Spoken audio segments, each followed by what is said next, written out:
Donald Trump and the Republicans are absolutely losing it after the November 4th election yesterday, and for good reason, I guess, because they realize they finally don't have as much power as they really think they do. The Democrats swept. To say it's a blue wave would be an understatement. It was a blue tsunami.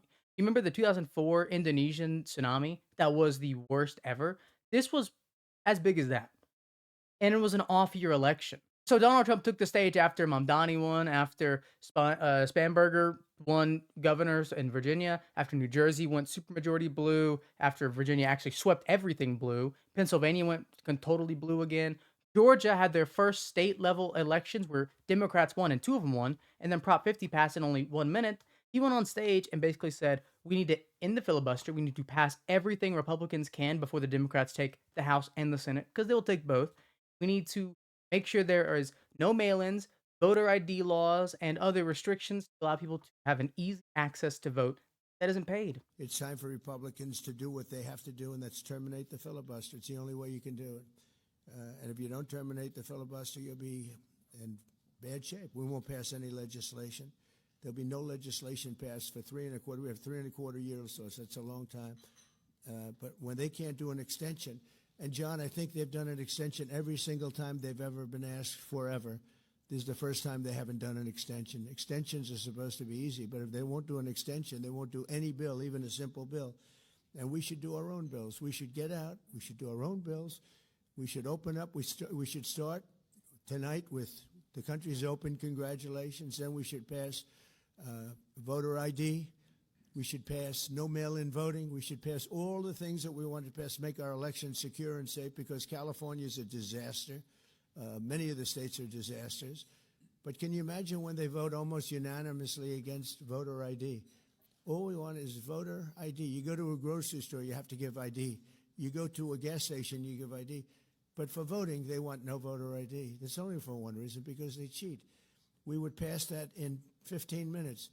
If you don't get it, you'll never pass that. You'll never talk about mail-in ballots. Mail-in ballots make it automatically corrupt. So yeah, Donald Trump is losing his mind.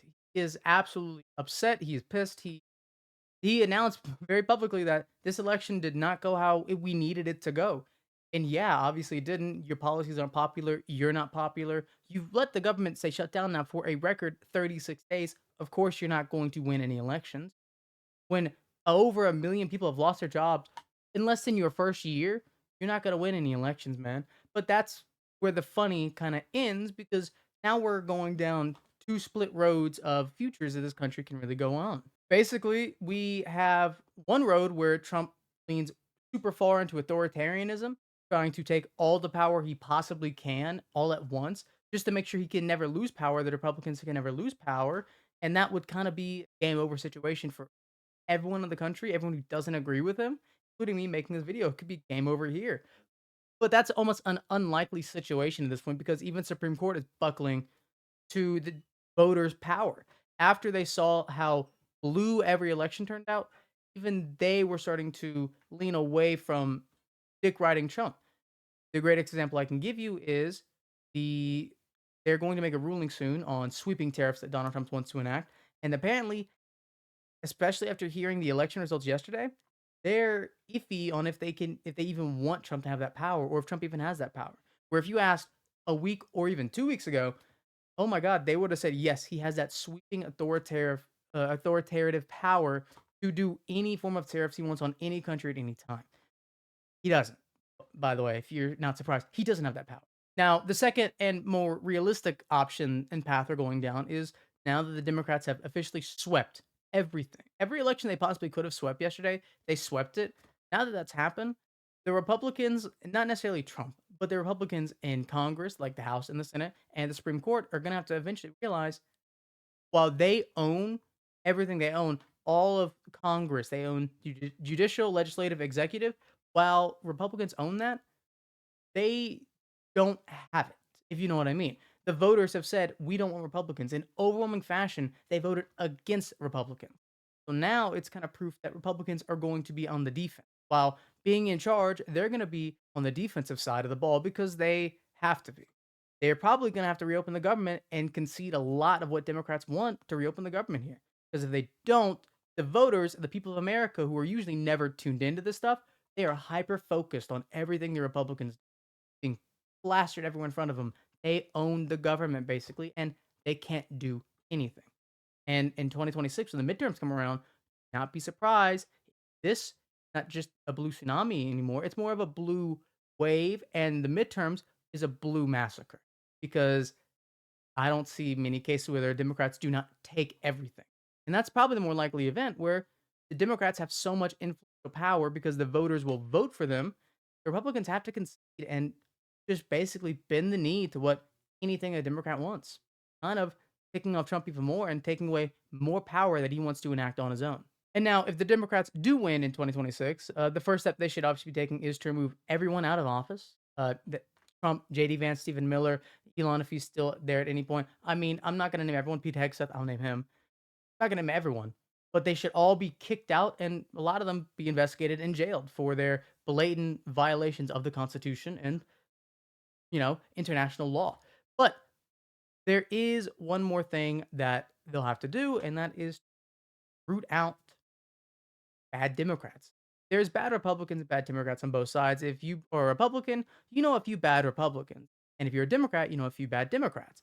There's a couple examples. People always go for the Pennsylvania Democrat joke, and I can't remember his name right now. It'll come to me in a little bit. But the two that I'm thinking about mainly now is Chuck Schumer and Hakeem Jeffries. Because as the minority leaders of both the House and the Senate, they're terrible. No one likes them. Collectively, everyone actually hates them. And that means in 2026 or whenever both of their potential elections or re-election campaigns are, they're going to be gone. I guarantee it, they're going to be gone. And so, Democratic voters as a whole, you should be vindicated here in that your vote and your voice actually matters. And it's clearly shown that it mattered yesterday. And to not let off the gas at all, keep pressuring the people in charge of the government, Trump, the Republicans, open the government, tell them to accept any form of demands the Democrats take about health care, rolling back Medicaid cuts, allowing tax credits to go back on the ACA or Obamacare, allow that, and then tell them to reopen the government. And then tell them you're done with them. You're done with their crap. And unless they start doing things to help your life, your economic condition, healthcare, your pay, you're going to get them out of there. Keep putting that pressure on them, and I guarantee you, they're going to fold. There's so many of them that's going to fold and even lose re-elections if they don't fold, or even if they do fold. Keep the pressure on them, and just know this was an off. This was an off-year election. When the midterms in 2026 come, go out and vote. Make your presence, make your voice, make your vote count. Go out and vote and show the country what you want.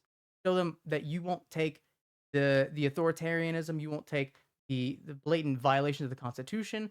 You want your country back, and you want your country to work for you this time as a worker, as a citizen, as someone who even moves here or immigrates here. You want that to work for you, not just work because of you.